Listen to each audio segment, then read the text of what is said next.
सगळ्यांना नम्रतापूर्वक नमस्कार. इतक्या मोठ्या संख्येनं तुम्ही सगळेजण आलात, शॉर्ट नोटीसवर आलात, मनापासून धन्यवाद. तुम्हा सगळ्यांना आज आपण इथे का जमलोय हा विषय माहिती आहेच आहे. बीड जिल्ह्यातील माननीय आमदार श्री सुरेश धस यांनी काल प्रसार माध्यमांशी बोलताना जी काही टिप्पणी केली त्या संदर्भात तीव्र निषेध व्यक्त करण्यासाठी आज मी तुम्हा सगळ्यांसमोर आलेली आहे.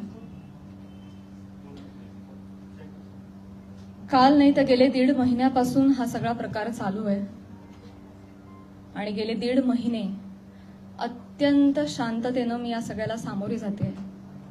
सगळ्या ट्रोलिंगला, सगळ्या निगेटिव्ह कमेंट्सना. आणि ही माझी शांतता, माझी मूकसंमती नाहीये. मी माझ्यासारख्या अनेक महिला, कलाकार या सगळ्यांचीही हतबलता आहे. हे शांत राहणं तुम्हा सगळ्यांमुळे कुठे ना कुठेतरी आमच्यावर बेतलेलं आहे. एक व्यक्ती आपल्या कुठल्या तरी रागाच्या भरात, उद्वेगाच्या भरात काहीतरी बरळून जाते. त्यानंतर त्या 2 वाक्यांचा मीडिया 1000 व्हिडिओ करतो, तेवढेच शब्द पकडतो, त्याच्यावर 1000 व्हिडिओज बनतात युट्यूब चॅनल्सवर. मग एका सेलिब्रिटीला त्याच्यावर वक्तव्य करणं भाग पाडलं जातं. मग ती बोलते, मग परत पहिल्या व्यक्तीला वाटतं आता आपण बोललंच पाहिजे, मग ती परत व्यक्ती बोलते, मग आता परत बोलणं क्रमप्राप्त होतं कारण आता नाही बोलली का, गप्प बसली का, मागे हटली, मग ही परत व्यक्ती बोलते. ही चिखलफेक चालू राहते, महिलांची अब्रू निघत राहते आणि सगळ्यांचं मनोरंजन होतं. हे होऊ नये, सगळ्या समाज माध्यमांसमोर ही चिखलफेक होऊ नये म्हणून मी यात पडले नाही. मी शांत बसणं हा पर्याय स्वीकारला. या गटारात मी दगड टाकणं योग्य समजलं नाही. ऑल्सो मला असं वाटलं की हा विषय इतका खोटा आहे, ही गोष्ट इतकी धादांत खोटी आहे, त्याला काही बेस नाही. एका सांस्कृतिक कार्यक्रमामध्ये सत्कार स्वीकारताना काढला गेलेला एक फोटो, ती आमची एकमेव भेट, धन्यवाद, हा एकमेव संभाषण, एक शब्द, याच्यावरून एवढी आवई उठावी, त्याला मी का प्रत्युत्तर देऊ? जेव्हा त्या गोष्टीवर मी भाष्य करते, 10 लोकांपर्यंतची गोष्टी 1000 लोकांपर्यंत पोहोचतात. ती जर गोष्ट खोटीच असेल तर ती किती काळ टिकणार, त्या गोष्टीला आपण किती महत्व द्यायचं? म्हणून मी त्या गोष्टीकडे दुर्लक्ष केलं. शांत बसणं मी योग्य समजलं आणि याला भरपूर साथ होती ती मी ज्या व्यक्तींबरोबर काम करते, ज्या संचाबरोबर काम करते, माझं कुटुंब, माझा मित्रपरिवार, सगळे आप्तेष्ट, महाराष्ट्रातली जनता, प्रेक्षक ज्यांचं प्रेम आहे माझ्यावर. कोणीही माझ्यावर एका शब्दानेही कधी शंकेच्या दृष्टिकोनातून पाहिलं नाही, कधीही मला विचारलं देखील नाही. प्रत्येक जण भेटला त्यावेळी हे म्हणाला, प्राजक्ता योग्य करतेस, शांत राहा, धीरानं सामोरी जा. या अशा आवया उठतात आणि निघून जातात, सरपास होतात, तू शांत राहा, धीरानं सामोरी जा. ह्या सगळ्यांचा माझ्यावरचा विश्वास नाही. मी आधी पूर्ण करेन माझं सगळं. माईकमध्ये सर्व इको होतो, त्याच्यामुळे तुम्ही फक्त माईक तुम्ही बोला. Sorry for interrupt.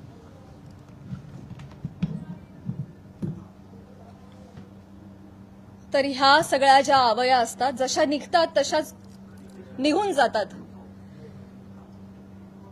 असं सगळं असल्यामुळे आणि या सगळ्यांचा पाठिंबा आणि माझ्यावरचा विश्वास इतका दांडगा होता, ही माझ्यासाठी अत्यंत जमेची बाजू होती. त्यामुळे मला माझ्या चारित्र्यावरचं एक्सप्लेनेशन द्यायला समोर यावं अशी गरजच वाटली नाही. आज ही वेळ येतेय, ही अत्यंत नामुष्की आहे आणि ती वेळ आली आहे कारण एक लोकप्रतिनिधी याच्यावर टिप्पणी करतात. एखादी रूमर आहे, रूमरचंही खरं त्याला स्थान नाहीये, पण एखादी असंच उठलेलं वावटळाविषयी जेव्हा लोकप्रतिनिधी, जे लोक ज्यांना आपण जनतेनं निवडून दिलंय, आपले प्रश्न विधिमंडळात जाऊन त्यांनी आपले प्रश्न मांडावेत, आपल्यासाठी न्याय मागावा, आपल्या हक्कांचं रक्षण करावं, आपलं रक्षण करावं, अशी ज्यांच्याकडून आपली अपेक्षा आहे, अशी मंडळी जेव्हा आपल्यावर चिखल फेक करतात तेव्हा ही गोष्ट गांभीर्यानं घेण्याची वाटली मला, आणि म्हणूनच आज मी तुम्हा सगळ्यांसमोर आले. काल जर हे असं बोलले नसते तर मी तशी शांत बसले होते आणि मी याच्यावर कधी कधी भाष्य केलं नसतं. पण काल त्यांनी ते वक्तव्य केल्यामुळे मला आज तुम्हा सगळ्यांसमोर यावं लागलं. कारण जेव्हा एक लोकप्रतिनिधी असतो जो हजारो लाखोंचं नेतृत्व करतो, लाखो जनता त्यांच्या विचारांना फॉलो करते, जेव्हा ते बोलतात तेव्हा त्यांची विचारधारा लाखोंची विचारधारा होते, ते त्या गोष्टींवर कुठेतरी ठसा उमटवतात आणि खरी आहे असं भासवतात, तेव्हा मात्र ही फार गंभीर बाब होऊन जाते. माझा एक बेसिक प्रश्न आहे सुरेश धस साहेबांना. तुम्ही एक राजकारणी आहात, आम्ही एक कलाकार आहोत. तुम्ही एका दुसऱ्या राजकारणावर कुठेतरी कुरघोडी करताय, टीका करताय. तुमचं जे काय चालू आहे लखलाभ तुम्ही ते करत राहा. या सगळ्यांमध्ये तुम्ही कलाकारांना का खेचता? आम्हा कलाकारांचा ह्याच्यामध्ये काय संबंध? काय बीडमध्ये काहीतरी कायदा सुव्यवस्थेचा काही प्रश्न निर्माण झालेला आहे, त्याच्यावर भाष्य करत असताना कलाकारांवर गाडी का घसरते? बर, ते इव्हेंट मॅनेजमेंट विषयी काहीतरी सांगत होते की यांच्याकडून शिकावं इव्हेंट मॅनेजमेंट. मान्य. पण मग महिला कलाकारांचीच का नावं येतात? का परळीला कधीच कोणी पुरुष कलाकार गेला नाही का कार्यक्रमाला? त्यांची नावं का नाही येत? इव्हेंटमॅनचं तुम्हाला जर एक उदाहरण द्यायचं आहे तर पुरुष कलाकारांची नावं घ्या ना. महिलांची नावं घेऊन अतिशय कष्टानं ज्या महिला अतिशय छोट्या फॅमिलीमधून येऊन संघर्षमय आयुष्य जगत मोठ्या होतात आणि आपलं एक नाव कमवतात, त्यांची प्रतिमा ते असं बोलून डागाळतात. हे कितपत योग्य आहे? तुम्हाला उदाहरण द्यायचे, तुम्ही पुरुष कलाकारांची नावं द्या. पण त्यांनी तसं केलं नाही. त्यांनी त्यांच्या वैयक्तिक स्वार्थासाठी फिल्म इंडस्ट्रीमध्ये काम करणाऱ्या महिलांची नावं घेतली, त्याचा वापर केला, गैरवापर केला. त्यांनी स्वतःचा टीआरपी वाढवण्यासाठी महिलांची नावं घेतली, अतिशय कुत्सितपणे टिप्पणी केली, अतिशय कुत्सितपणे. एक कलाकार म्हणून वेगवेगळ्या शहरांमध्ये जाणं, प्रेक्षकांचं मनोरंजन करणं हे कलाकारांचं काम आहे. आणि फक्त परळी नाही, महाराष्ट्राच्या कानाकोपऱ्यात जाऊन मी याही आधी कार्यक्रम केलेले आणि यापुढेही करत राहणार, आणि सगळेच कलाकार करतात. याआधीही हजारो नेत्यांबरोबर, प्रतिथयश क्षेत्रातल्या सगळ्या मान्यवरांबरोबर फोटो आहेत. मग तो फोटोचा रेफरन्स उचलून तुम्ही कोणाही बरोबर असं नाव जोडून टाकणार का? हे एक महिला म्हणून, महिला कलाकार म्हणून मला अतिशय ही बाब निंदनीय वाटते. महाराष्ट्रातल्या राजकारण्यांना हे कृत्य शोभत नाही. बरं, ते जे बोललेत ते इतकं कुत्सित आहे. अच्छा, त्या पण येतात का परळीला? अच्छा.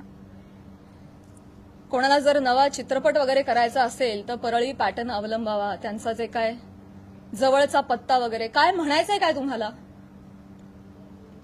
तुम्ही फक्त महिला कलाकारांच्या चारित्र्यावर शिंतोडे नाही उडवत आहात, महिलांच्या कर्तृत्वावर सुद्धा तुम्ही प्रश्नचिन्ह उपस्थित करताय.